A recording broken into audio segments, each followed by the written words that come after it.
So back in the day, here's a brief, history of learning. Back in the day, you had sort of like, I'm going to draw, this is sort of Socrates, right? You had these teachers who would ask you questions, and you'd have an interaction between like one student and their teacher, and they would have a conversation back and forth where the teacher had some idea of the space, but they could probe the student's like knowledge, and they could basically figure out, okay, what's the right next step for this student. You fast forward, you end up with the land of the one-room schoolhouse, where it wasn't actually one teacher teaching a bunch of students, right? It was actually one teacher teaching the older students, who would then teach the younger students. And in that model, like the students, the older students would actually understand the material even better, because when they had to teach it to somebody else, it would reveal what the gaps were in their knowledge. But we moved on from that into the sort of industrial model of schooling, where one teacher teaches the students, and the students are sort of just like passively consuming this content, right? And the students are all sort of they're separated by grade, they're all there together, and you have this kind of assembly line model. Now, right, and so in all of these previous cases, you were limited by what your teacher knew. The total amount of information that you could gain, right, was maybe the teacher could recommend some books. They could send you off to the library, but any of that kind of interaction where like you could ask the teacher questions, it was limited based on how good a teacher you had locally. Now we've moved into a new era where you have 67 million scientific articles available for free on Sci-Hub. You have like hundreds of millions of YouTube videos and courses available, right? So the internet is our new teacher, our new tutor. And there's a total abundance of content. You can literally learn from the best teacher on any subject in the world. But the question I have is like, are we actually making use of that information in the same way that we would expect if we actually had the best teacher in the world at hand at any time, right? And I would say the answer is no. And the answer is no, fundamentally, in part because of the approach to organizing information of one of the biggest and most profitable companies of all time, right? Google has set out to, manage, like organize the world's info. And this is obviously one of the most critical missions of any company in history, right? We are living in the information age, and having that information organized is like crucial to the future of humanity. But Google really is good at answering a particular kind of question. They're good at answering what I would call closed questions. They're good at providing what you would call atomic answers to closed questions. Now, a closed question is a question that basically can be answered with in a single session by a single page, right? So you ask Google what temperature, or like a single page, or maybe even just like one of their info boxes. So what's the temperature right now? Who played for shortstop for the Red Sox in 1986? What's the menu for this restaurant down the street? Right? Google will give you the facts that you need. However, if you are trying to really gain a new kind of understanding of a domain, to the frontier of human knowledge on any subject, right? You're trying to learn calculus, or you're trying to learn physics, or you're trying to, learn the edge of artificial intelligence, or you're trying to like push beyond that into the frontier, right? What you're dealing with are open questions, right? And open questions, they're sort of the questions of like, why does this happen? Like, how do I do this? They're questions where, to answer them, you've got your sort of starting question, and what you end up having to do is you end up having to sort of break it into smaller questions, and break those questions into smaller questions, right? And each one eventually you get to the point where you're looking for facts. You're looking for the kinds of things that Google search results can give you.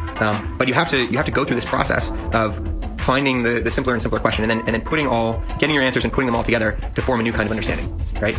So this is what it takes to answer open questions. So you're going to use many resources, right? You're going to do it over multiple sessions often, right? At the very least, you're dealing with multiple searches. And so this is something that this is one of the reasons that people end up with the problem of having, 1,000 different tabs open at once as they're browsing the web. It's because we try to do this right now. We don't know exactly how to phrase our question, so we search Google a bunch of different ways. We look through all the answers. We find, that one is particularly useful, but maybe it doesn't answer my question all the way. So maybe this result is better for this phrasing of the question. And then we kind of try to hold on to them. Each one of them might put us down a new path, give us a new set of things to look up. But eventually we want to put them all together into some sort of understanding, and we say, these things are related, and that the combination of all those things answers my question and helps me figure out, how to solve a problem, whether that problem is like cooking the best chicken or playing an amazing guitar solo, or answer a complex question, right? Answer an open question, right? Which is, what's the best way for who should I vote for, right? Is an open question. It's not something you can just look up a fact. You've got to compare make decisions about your values and see what kind of candidates meet those values. So to do this, you don't need a search engine. What you need is a research engine. Because to chart the best path, through the web. Right now we have our flat list of tabs where these things are connected, but some of these other things are just total distractions. And then we've got a flat history, right? But what we actually want to do is we want to be able to keep a sort of map of the problem space, and we want to keep a map of where we are in that problem space. Because if we're going to chart the best path, to give somebody the best result, you need to have an idea of what they already know, right? How those things are connected in their head. You need to have a sense of where they're going, and then you also want to see how all the different kind of pages on the web link together to help bring a person from one current state of knowledge, into their end goal. And Google's approach of PageRank tells you things about how different pages on the web are connected, but you're missing out this crucial information about basically what people know and what people's actual intentions are, right? Because Google it uses algorithms, right, to try to make decisions for you, right, when it doesn't actually know anything about your intentions, right, or your current knowledge, right? So our goal is, like, rather than trying to automate, which is Google's approach is, they've got massive use of AI to try and automate a map of this web. What we try to do, what we're working on with a research engine like Roam, is making it easier for a person to sort of augment themselves and to build their own map, which they can then use to manage this process and help them get through. So fundamentally what this means, right, is piecing these different pages together to answer these hard questions, right? It requires both reading and it requires writing. And it allows the user to piece together pages on the web that the authors of those pages didn't realize were connected, right? Because, the author doesn't know everything that everyone's trying to learn. And, the same page could be used as part of a sequence for learning many, many different things, So the challenge right now is the only people who are doing this, who are building links on the web, are the authors of the pages, where the readers have their own ideas about how that content fits in with the rest of the world's knowledge. So what Google does with PageRank is, they get information about what the author thinks is linked, right? But what you need to see what users, right, what readers or citizens of the web think are linked. You need to, like, instead of, you need to treat it more as a conversation. So this process of answering open questions, right? This is useful for anyone, like answering open questions and managing your research. Right? That's useful for anyone who needs to learn anything, but it's most important when you're trying to solve the hardest problems, right? When you are trying to figure out, how to understand AI safety, right? Or how to, make the next pharmaceutical breakthrough, or how to figure out a problem like P versus NP in mathematics. And so what we have been building is first, so there's to build this kind of research engine, you need a browser that is more like an external brain,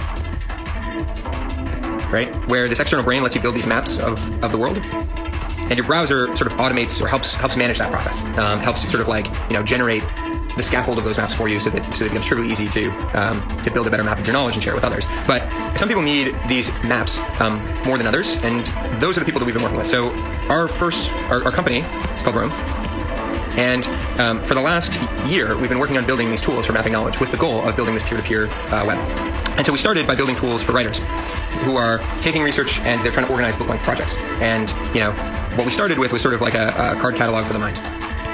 As one author says, and there's this quote. He said it was, this is from Jimmy, absolutely essential for any writer working on any research project. And then Rich Meadows, who was a big user of Evernote, who saw our product early, said, blowing my mind that you built something better than Evernote's made in the last 10 years. And that's because we were fundamentally thinking about, how research works, right? How the brain works, how research works, how the brain works, how you want to manage these multiple intersecting questions across multiple sessions and keep building this map over time, instead of just thinking about it in terms of individual notes.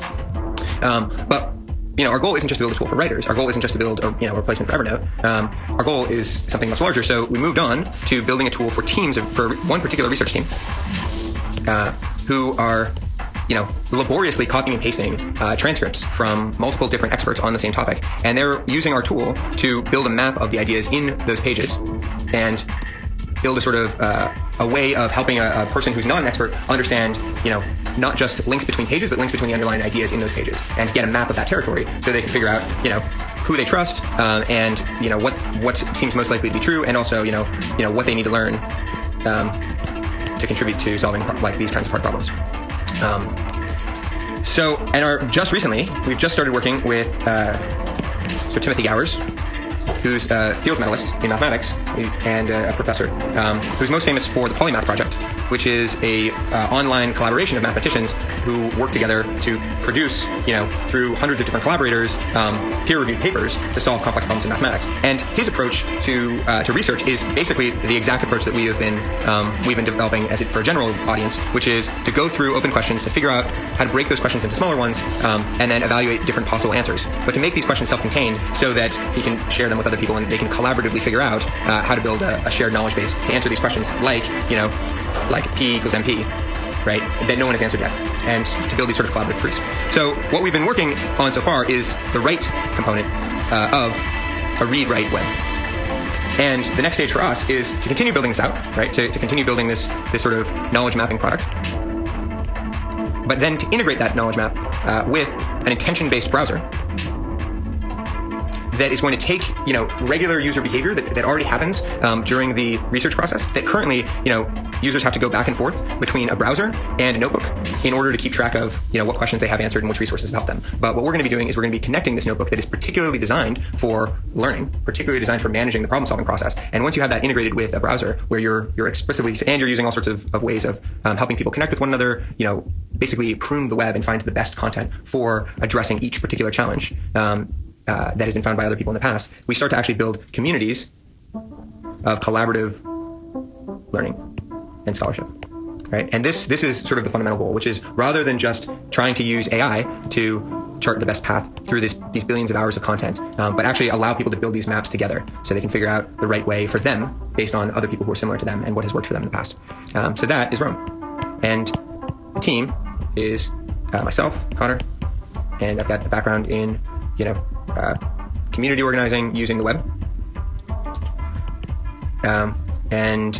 My first company was a knowledge management tool for crowdsourcing ideas around local government that ended up being acquired by AOL. And Josh Brown, who is the creator of Fried Piper, which is a Pirate Bay on the IPFS, and who went to a peer-to-peer programming university, which is 42. And in the history of that school, in their month-long entrance exam, scored in the top 5. So he knows all about the idea of peer-to-peer education and self-directed learning. So, which is also coincidentally something that I've done in the Clojure community and spending 2 years organizing peer-to-peer researchers. So, that's it. And we would love to hear from you. You can reach us at founders@Rome Researcher. Thanks.